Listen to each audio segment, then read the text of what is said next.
할렐루야. 주의 놀라우신 은혜와 또 크신 평강이 이 아침에 우리 온 성도님들과 함께 하시기를 다시 한번 주의 이름으로 축원합니다. 아멘. 자, 오늘 창세기 24장 사실은 전체를 다 본문으로 합니다만 신랑이 신부를 만나다. 우리 제목 같이 한번 읽어봅시다. 시작. 신랑이 신부를 만나다. 이런 제목으로 함께 말씀을 나누겠습니다. 사실요, 우리 믿음의 세대들이 여기 예배하시는 모든 분들이 우리에게 주신 이 은혜와 축복, 이런 것들이 우리에게만 해당되는 것이 아니라 우리의 다음 세대로 흘러가서 그것이 놀라운 결실을 맺기를 다 원하실 것입니다.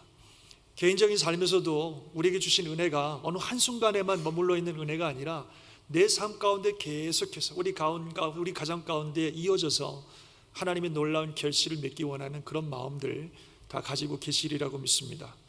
아브라함이 지금 그렇습니다. 자신이 받았던 놀라운 은혜와 축복, 그리고 그 사명이 이제는 다음 세대로 이어져 가기를 간절히 원하고 있는 것입니다. 그래서 이제 아브라함이 나이도 많고 하나님이 주신 복도 많이 받았는데, 이제 오늘 본문에서 그의 인생이 거의 마무리돼 가면서 마지막으로 너무너무 중요한 일을 하고 있는 것입니다. 그것은 바로 아들의 아내가 될 여인을 선택하는 것입니다. 지금이야 당사자들이 본인이 아내들을 결정하지만 이 당시만 해도 부모님들이 아들의 아내를 선택해 주는 경우들이 많이 있었는데요. 그래서 아브라함이 자기 아들의 아내를 선택하려고 하는 그런 시점에 와 있습니다. 왜 그런지 모르겠지만 창세기에서 이 이야기가 가장 길어요. 이 24장이 67절까지 되는 가장 긴 장이고, 이 이야기를 정말 자세하게 다루고 있습니다. 아마도 이 이야기가 우리에게 굉장히 중요한 의미가 있기 때문에 이렇게 이 이야기를 자세하게 다루고 있지 않은가, 이런 생각을 해보게 됩니다. 그래서 이 이야기가 주는 교훈을 오늘과 다음 주에 걸쳐서 말씀을 나누려고 합니다. 그래서 이 이야기는 아들의 신부를 구하는 아브라함의 입장에서 주시는 은혜가 있고, 또 이삭의 신부가 돼서 신랑을 만나게 되는 리브가의 입장에서 주시는 은혜가 있습니다. 또 다른 의미로 보면 오늘 말씀이 그대로 그 문자적으로 우리에게 주시는 은혜가 있고, 이것이 영적인 어떤 상징으로서 우리에게 주시는 은혜가 있다는 것입니다. 그래서 오늘은 아브라함이 아들 이삭을 위해서 그 아들의 아내를 택하는 그 과정을 통해서 우리에게 주신 은혜, 어찌 보면 성경이 문자적으로 우리에게 전해주시는 은혜를 나누려고 하고, 다음 주에는 리브가가 신랑을 만나는 그 과정을 통해 주신 은혜, 어찌 보면 영적 상징으로서 우리에게 주시는 그런 은혜들을 나누려고 합니다. 자, 오늘은 먼저 이삭이 신부를 구하는 아브라함의 입장에서 한번 이야기들을 생각해 보도록 하겠습니다. 앞서 말씀드린 것처럼 이제 아브라함은 나이가 많고 자신은 너무나 많은 복을 받았다고 오늘 본문 1절에서 얘기하고 있습니다. 그래서 많은 복을 받았는데 이제 그의 인생을 마무리해야 됩니다. 이제 아브라함에게 주신 하나님의 은혜와 축복과 약속이 그 아들에게 이어져 가야 되는 것입니다. 그러기 위해서 아들의 아내를 구하는 일이 너무너무 중요한 것입니다. 이삭이 어떤 아내를 만나느냐에 따라 하나님과 약속과 하나님의 그 은혜와 축복이 계속해서 아들의 세대로 이어져 가실 것인지, 아니면 그 놀라운 은혜와 축복이 아브라함의 죽음과 함께 그 세대에서 끝날 것인지, 이것이 좌지우지 될 수 있을 너무나 중대한 상황입니다. 그래서 아브라함은 아들 이삭의 아내를 구하는 일에 어마어마하게 신중하고 정말 하나님의 뜻을 구하면서 아들의 아내를 구하는 것을 보게 됩니다. 사실 우리가 아시다시피 배우자의 선택이라고 하는 것은 우리 인생에 있어서 가장 중요한 선택이라고 저는 생각이 돼요. 물론 부모님과의 만남 또는 자녀들과의 만남도 있지만, 이 부모와 자녀의 만남은 우리의 선택이 아니라 그냥 주어지는 거잖아요.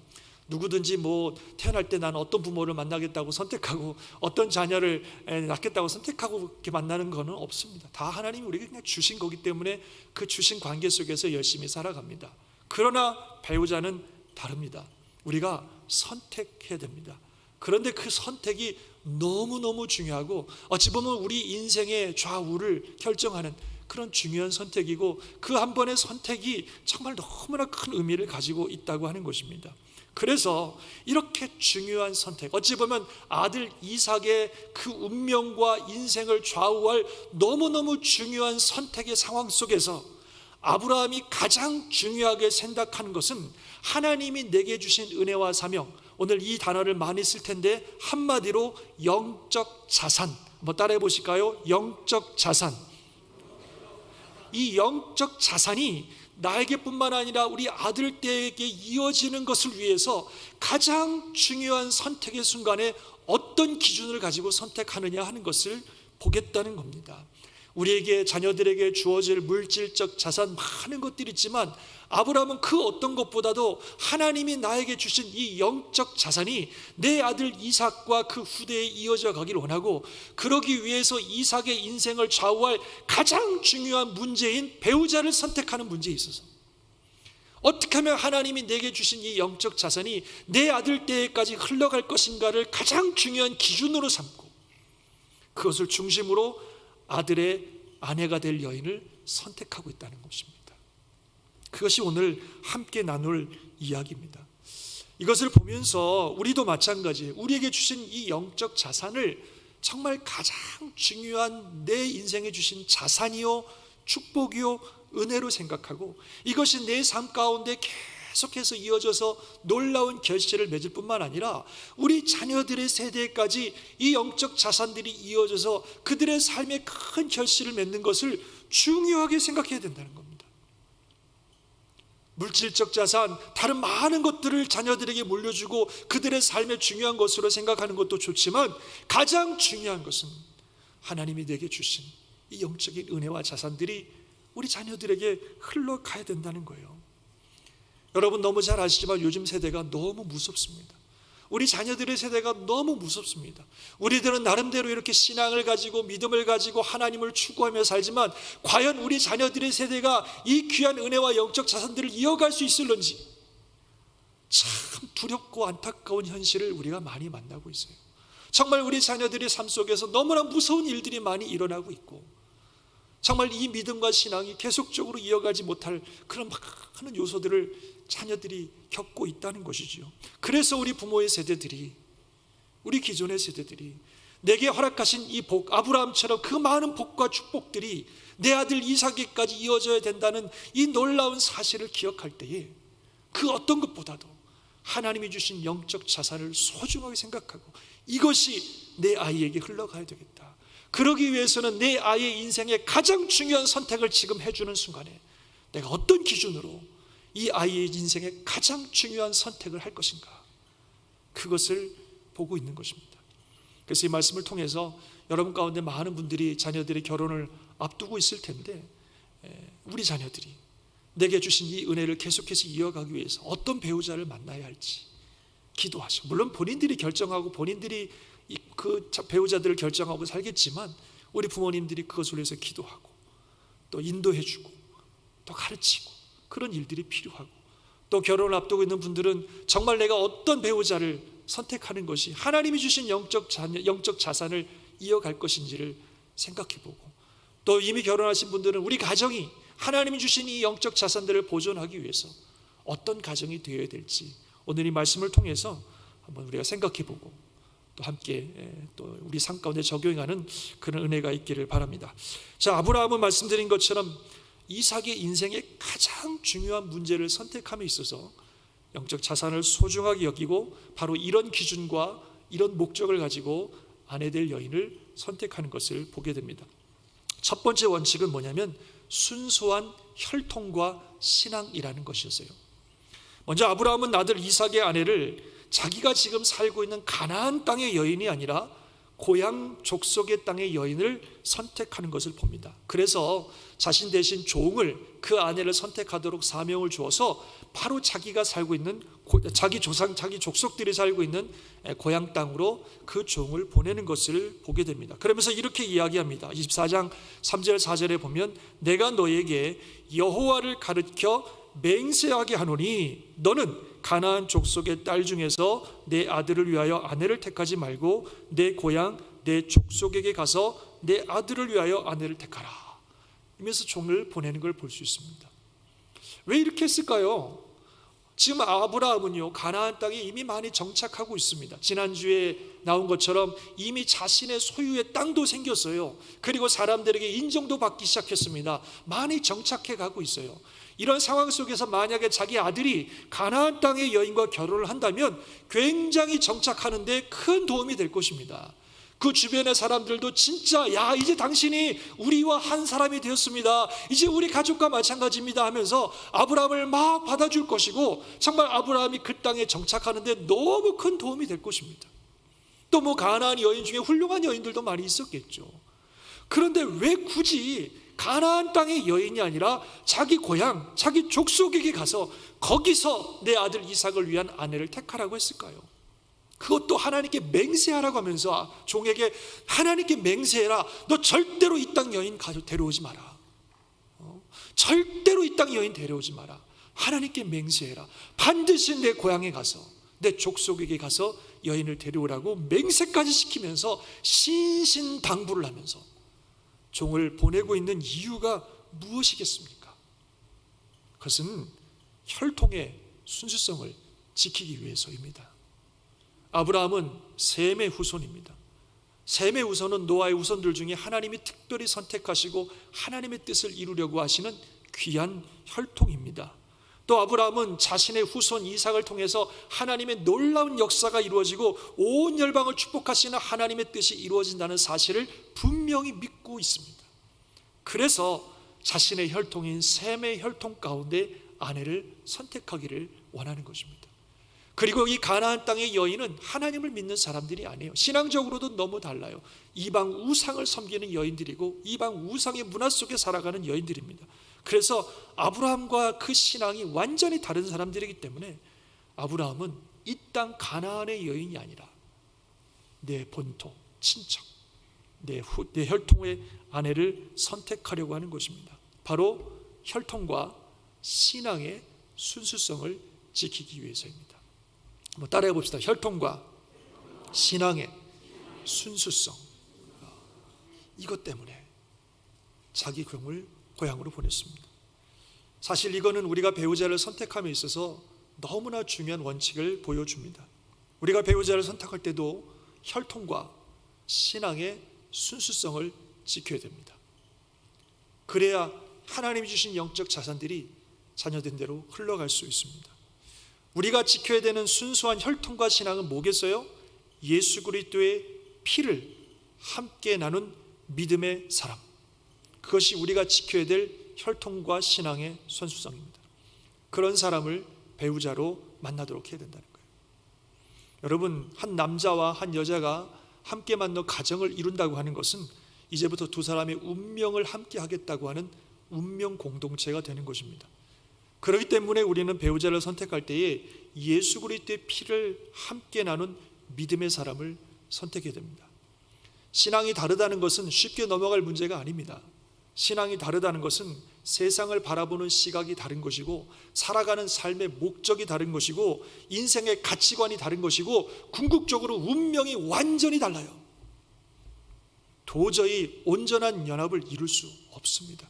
쉽게 넘어갈 수 있는 문제가 아니에요. 그래서 모든 조건과 환경을 보기 전에 예수 그리스도의 피를 함께 나눈 믿음의 형제요 믿음의 자매인지를 분명히 보아야 됩니다. 그것이 가장 중요한 선택의 원칙입니다. 왜냐하면 영적 자산이 중요하기 때문에. 다른 것을 중요하게 생각한다면, 우리가 다른 조건들을 생각해 볼 수 있다면, 정말로 하나님께서 우리에게 허락하신 영적 자산이 중요하고 그것이 내 자녀들의 세대까지 이어지길 원한다면, 예수 그리스도의 피를 나눈 믿음의 형제 자매가 내 자녀의 배우자가 되도록 하는 일에 우리가 최선을 다해야 되고 최우선권을 두고 선택해야 된다는 것입니다. 여러분 가운데 이미 신앙이 다른 분과 결혼하신 분들도 있을 것입니다. 뭐 신앙이 다르니까 갈라서라는 말씀이 아니라, 이제는 정말 하나님 안에서 내 남편이, 내 아내가 믿지 않는 남편과 아내가 있다면 그분들이 믿음의 사람이 될 수 있도록 정말 기도 많이 하셔야 되고, 다른 어떤 것보다도 두 사람이 믿음 안에서, 신앙 안에서 하나가 되도록 열심히 기도하고 노력해야 됩니다. 고린도전서에 보면 이런 말씀이 있어요. 만일 어떤 형제에게 믿지 아니하는 아내가 있어 남편과 함께 살기를 좋아하거든 그를 버리지 말며, 어떤 여자에게 믿지 아니하는 남편이 있어 아내와 함께 살기를 좋아하거든 그 남편을 버리지 말라. 그 다음에 같이 읽어볼까요? 시작. 믿지 아니하는 남편이 아내로 말미암아 거룩하게 되고 믿지 아니하는 아내가 남편으로 말미암아 거룩하게 되나니. 우리들의 기도와 노력으로 혹 믿지 않는 남편과 아내가 있다면 그분이 주님 안에서 거룩하게 될 수 있습니다. 그게 참 중요한 겁니다. 그래서 반드시 두 부부가 믿음 안에서 하나가 되어야 됩니다. 아멘이십니까? 어쨌든 결혼의 첫 번째 원칙, 배우자를 선택하면서 가장 중요한 원칙은 예수 그리스도의 피를 함께 나는 믿음의 사람, 신앙의 사람이어야 된다. 정말 우리에게 주신 영적 자산을 우리가 지키고 그것이 우리 자녀들에게 이어지길 원하시면 반드시 이 원칙을 가지고 배우자를 선택하도록 기도하고 또 인도해주고 또 그 일들을 최우선으로 생각하는 우리들이 될 수 있기를 주의 이름으로 축원합니다. 두 번째로는 어떤 것을 보고 있냐 보니까 성품이에요. 성품. 아브라함이 고향 친족의 집으로 가라고 하는 그 말씀을 들은 아브라함의 종은 아브라함의 명령에 따라 그 친족들이 살고 있는 하란 땅으로 갔습니다. 가긴 갔는데 여기서 지금 누구를 선택할 땐가 어떻게 알겠어요? 그래서 그 종이 그 우물가에 앉아서 고민하면서 하나님께 기도를 하는 그 기도의 내용을 보면 참 귀합니다. 이렇게 기도해요. 우리 주인 아브라함의 하나님 여호와여, 원하건대 오늘 나에게 순조롭게 만나게 하사 내 주인 아브라함에게 은혜를 베푸시옵소서. 성중 사람의 딸들이 물 기르러 나오겠사오니 내가 우물 곁에 서 있다가 한 소녀에게 이르기를 청하건대 너는 물동이를 기울여 나로 마시게 하라 하리니 그의 대답이 마시라 내가 당신의 낙타에게도 마시게 하리라 하면 그가 주께서 주의 종 이삭을 위하여 정하신 자라 이로 말미암아 주께서 내 주인에게 은혜 베푸심을 내가 알겠나이다. 이렇게 기도합니다. 어떤 여인을 선택해야 될 것인가를 고민하면서 이 종이 가지고 있는 기준은 성품이었어요. 외모나 배경이나 이런 것이 아니라 정말 아름다운 성품을 가진 여인. 자기가 여기서 물을 달라고 할 것인데 그 여인이 그냥 힘들게 물동이에 물을 가지고 왔는데 자신이 달라고 했을 때에 자신뿐만 아니라 낙타들에게도 다 물을 주는 그런 여인이라면 참 다른 사람을 섬기고 배려할 줄 아는 귀한 성품을 가진 여인일 것이다. 그 여인이 바로 하나님이 예비한 여인이라고 생각하는 겁니다. 사실 어려운 일이죠. 기껏해서 물을 길러왔는데 한 번도 보지 못한 그 낯선 사람이 물을 달라고 했을 때 그에게 물을 준다. 뿐만 아니라 낙타까지 물을 준다. 낙타가 물을 굉장히 많이 마시는 그런 짐승인데 낙타까지 물을 준다는 것은 정말 어려운 일이고 헌신적이고 정말 그들의 입장을 생각하는 친절과 배려와 사려 깊은 그런 마음을 가지지 않고서는 있을 수 없는 일입니다. 근데 리브가가 바로 그런 여인이었습니다. 그래서 아브라함의 종이 그 물을 요청했을 때에 기꺼이 그 종에게 물을 줄 뿐만 아니라 낙타들에게도 다 물을 주는데 낙타가 자그마치 몇 마리였냐면요 10마리 10마리나 되는 그 낙타들을 충분하게 마실 수 있을 만큼 도대체 몇 번을 왔다 갔다 했을는지 몰라요. 그것을 착 하는 거죠. 아무 말 안 하고 그 여인이 하는 행동을 보는 이 아브라함의 종은 저 사람이다 이렇게 딱 생각한 것입니다. 참 그 아브라함 닮아서 그런지 지혜롭고 또 하나님의 뜻을 잘 분별할 수 있는 그런 종인 것 같아요. 그래서 아브라함이 이 종에게 아들의 아내를 골라오라고 하는 그런 사명을 맡겼다고 생각합니다. 정말 중요한 것이에요. 배우자 선택의 두 번째 원칙은 성품입니다. 다른 사람을 배려하고 사랑으로 섬길 줄 아는 성품. 외모가 좋고 배경이 좋고 다른 모든 조건이 좋아도 자기밖에 모르는 이기적인 성품의 사람은 좋은 배우자가 될 수 없습니다. 무엇보다도 남을 잘 섬기고 자신보다도 남을 배려할 줄 아는 그런 성품이 필요합니다. 왜냐하면 그 성품이 예수님의 성품이기 때문에 그렇습니다. 예수님은 마음이 온유하고 겸손하신 분이고 자기 자신을 모든 사람을 위해서 내어주신 그런 분이십니다. 그런 예수님의 성품과 삶을 본받는 사람이어야 된다는 거죠. 우리 말씀 한번 같이 읽어볼까요? 시작. 나는 마음이 온유하고 겸손하니 나의 멍에를 메고 내게 배우라. 그리하면 너희 마음이 쉼을 얻으리니. 예수님은 마음이 온유하고 겸손하고 자신을 모든 사람에 내어주시는 그런 분이시기 때문에 그런 예수님께 가면 마음의 쉼이 있습니다. 그래서 우리가 그런 사람이 되어야 되고, 그런 배우자를 만나야 쉼이 있고 평강이 있고 안식이 있다는 거예요.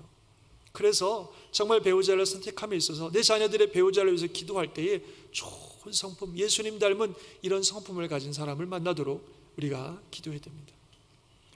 이미 결혼하신 우리들 자신과 자신의 배우자가 그런 성품의 사람이 되도록 노력해야 되겠죠. 그냥 어떻게든지 내 남편과 아내가 그런 사람 되더라고 그냥 막 밀어붙일 것이 아니라 내가 먼저 예수님 닮은 그런 성품의 사람이 되고, 또 내 배우자도 그런 성품의 사람이 된다면 가정에 평강이 있고 안식이 있고 또 화목이 있을 줄 믿습니다. 그래서 정말 예수님 닮은 아름다운 성품을 가진 그런 사람, 그것이 이 아브라함이 또 이 종이 가지고 있는 두 번째 원칙이었습니다. 세 번째로, 이 세 번째도 참 중요한데요, 이것은 사명이라고 하는 원칙입니다. 아브라함이 그 종을 보내면서 강조한 또 하나의 중요한 원칙은 뭐냐면, 그 여인이 이삭이 지금 살고 있는 가나안 땅으로 와야 된다는 거예요. 만약 그 여인이 아무리 훌륭한 여인일지라도 그 하란 땅을 떠나기를 원치 않는다면, 그 여인이 아무리 훌륭해도 그 여인은 이삭의 아내가 될 여인이 아니다. 그 여인이 너무너무 훌륭하다고 이삭을 그리로 데려갈 생각하지 마라. 이게 세 번째 원칙이었습니다. 한번 말씀을 보면 이렇게 말하고 있어요. 만일 여자가 너를 따라오려고 하지 아니하면 나의 이 맹세가 너와 상관이 없나니 오직 내 아들을 그리로 데리고 가지 말라. 이렇게 얘기하고 있어요. 왜 그럴까요? 정말 훌륭한 여인이 있으면, 신앙의 여인, 좋은 성품의 여인이 있으면 아들을 보내서라도 거기서 그냥 잘 살면 되는 거 아니겠어요? 근데 왜 거기 있는 여인이 이리로 와야 되고 내 아들이 절대로 그리로 갈 수 없다라고 얘기하고 있습니까? 그것은 하나님이 아브라함과 그 가정에 주신 이 약속과 사명 때문에 그렇습니다.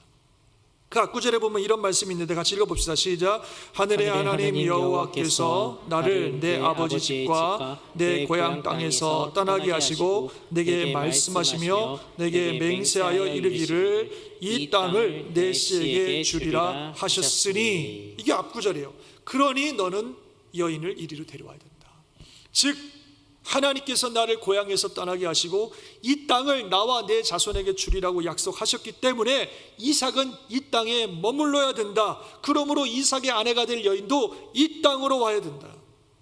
이삭과 결혼할 여인은 하나님께서 우리 가정에 또 이삭에게 주신 그 약속과 소명, 가나안 땅을 취하고 그 땅에 하나님의 나라를 이루어야 된다고 하는 하나님의 이 소명과 사명을 함께 할 수 있는 여인이어야 된다. 만약에 이 사명을 함께 하기를 거부한다면 그 여인은 이삭의 아내가 될 여인이 아니다. 그래서 하나님이 그 가정과 특별히 이삭에게 허락하신 사명과 함께 할 사람을 선택하고 있는 것입니다. 이게 중요한 원칙이 되고 있어요. 우리도 마찬가지입니다. 여러분, 배우자를 선택함에 있어서 가장 중요한 세 번째 원칙은 사명 혹은 비전을 함께 할 수 있는 사람이어야 한다는 것입니다.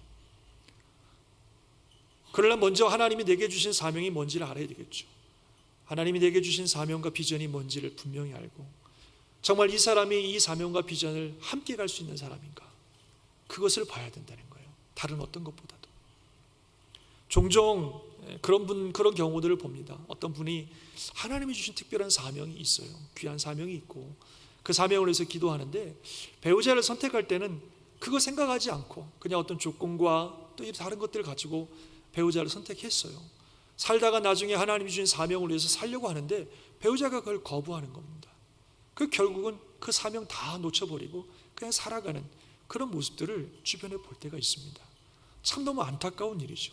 하나님께서 그분에게 허락하신 이 영적 귀한 자산과 소명이 더 이어지지 못하는 그런 모습을 보게 되는 것입니다. 그래서 우리는 하나님께서 그리스도인으로서 내게 주신 사명, 내가 이루어야 될 사명, 비전이 무엇인지가 분명해야 되고, 정말 내 배우자가 될 사람도 그 사명과 비전을 함께 나눌 수 있는 그런 사람이어야 된다. 그것을 가지고, 그런 기준을 가지고 선택할 수 있어야 됩니다. 그럴 때 하나님이 주신 이 귀한 영적 자산과 사명과 은혜가 계속해서 이어져 가는 것입니다. 이미 결혼한 분들도 마찬가지지요. 이 부부들 위해서 기도하셔야 됩니다. 이미 결혼했기 때문에 이제는 정말 우리 가정, 우리 부부에게 허락하신 사명이 무엇인지를 이제는 함께 기도하고 함께 고민해 가야 됩니다. 5시간은 걸릴 수 있을 것입니다. 그렇다고 막 짜증내고 그럴 것이 아니라 정말 기도하면서 정말 우리 가정에 우리 부부에 허락하신 하나님이 주신 사명이 무엇인지를 함께 생각해야 돼요. 그래서 부부는 사명 안에서 하나가 되어야 됩니다. 함께 기도하며 나아가면 하나님께서 한 마음을 주실 것입니다. 그래서 그 비전을 향해서 함께 나아가는 사명과 또 사역의 동지가 되어야 된다 하는 것입니다.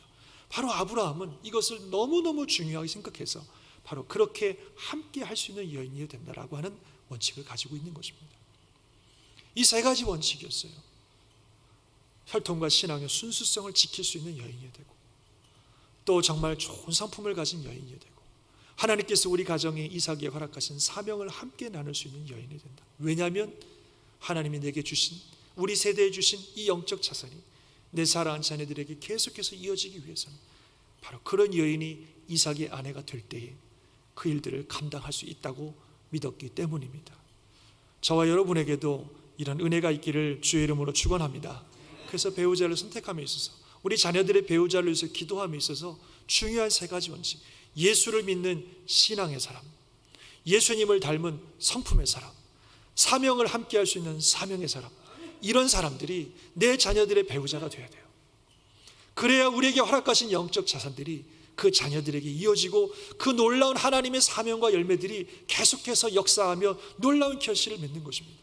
다른 모든 조건들은 옵션이에요. 옵션. 있으면 할렐루야고, 없어도 괜찮습니다. 외모, 좋은 외모면 할렐루야죠. 그렇죠? 여기 이삭의 아내 리브가 너무너무 아리따웠다니까 얼마나 감사한 일이에요.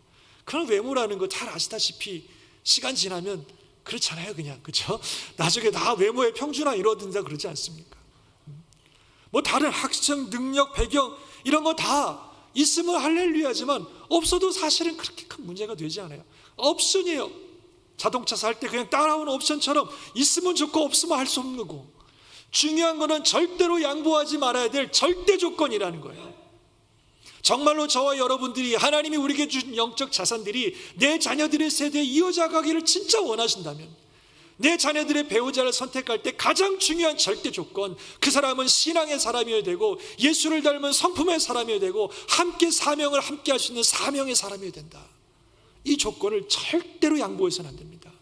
그래서 내 자녀들이 그런 믿음 안에서 가정을 이루어갈 때에 우리에게 주신 이 은혜가, 이 축복이, 영적 자산들이 자녀들에게 흘러가는 겁니다. 그것을 위해서 기도하시고 그걸 위해서 노력하시고, 또 이미 우리가 결혼해서 가정을 이룬 분들은 우리 가정이 한 믿음 안에서 신앙의 가정이 되고 예수 닮은 성품을 닮은 그런 가정이 되고 또 함께 사명을 향해 나아가는 사명의 가정이 되도록 함께 기도하시기 바랍니다. 그럴 때 우리에게 주신 이 은혜가 멈추지 않고 흘러가는 것입니다. 사랑하는 성도 여러분, 정말 우리에게 주신 영적 자산이 중요합니다. 비록 자녀의 배우자를 선택하는 문제뿐만 아니라 모든 일에 마찬가지예요. 이 일을 굉장히 중요하게 다루고 있는 것은 아까 말씀드린 것처럼 우리 자녀들의 인생의 가장 중요한 선택이 배우자를 선택하는 일이기 때문에 영적 자산을 소중하게 생각하는 아브라함이 이런 원칙을 가지고 있는 것입니다. 배우자를 선택하는 일뿐만 아니라 모든 것들을 선택함에 있어서 가장 우리가 중요하게 생각해야 될 것은 하나님이 우리에게 허락하신 영적 자산입니다. 어떻게 하면 이것이 잘 보존되고 잘 유지되고 놀라운 열매를 맺을 것인가? 우리의 가정에 이 일들이 일어날 것인가? 어떻게 하면 내 자녀들의 삶 가운데 이런 영적 자산들이 잘 이어질 것인가? 그것을 가장 중요한 기준으로, 가치로 생각하고 선택하고 기도하고 힘쓰는 우리 모두가 될 수 있기를 주의 이름으로 축원합니다. 정말 세상이 무섭습니다. 어제 저녁에도 참 안타까운 소식을 들어서 너무 제가 마음이 아파요. 우리 자녀들이 너무너무 많은 위험과 너무너무 많은 유혹과 너무너무 고통스러운 환경을 접하고 있어요. 얼마나 안타까운지 몰라요. 우리 부모님들의 세대에 우리에게 허락하신 이 엄청난 은혜가 반드시 우리 자녀들의 세대에 흘러가야 되는데, 그러려면 이것을 가장 소중하게 생각하는 부모님들의 마음이 필요합니다. 그것을 가지고 선택하고 그것을 가지고 가르치고 그것을 위해서 기도하는 그런 절대적인 우리 부모님들의 결단이 있어야, 그래야 이것이 자녀들에게 흘러가는 것이지, 그렇지 않으면 다 흩어져요. 너무너무 위험한 일들이 우리 자녀들에게 많다는 사실을 꼭 기억하시고, 정말 우리에게 허락하신 이 영적 자산들이 내게만 복으로 끝나는 것이 아니라 우리 다음 세대로 또 우리 가정에 계속적으로 이어지도록 이런 절대적인 기준을 가지고 선택하고 기도하며 나아가는 우리 모든 성도들 되시기를 주님의 이름으로 축원합니다. 아멘. 기도하겠습니다.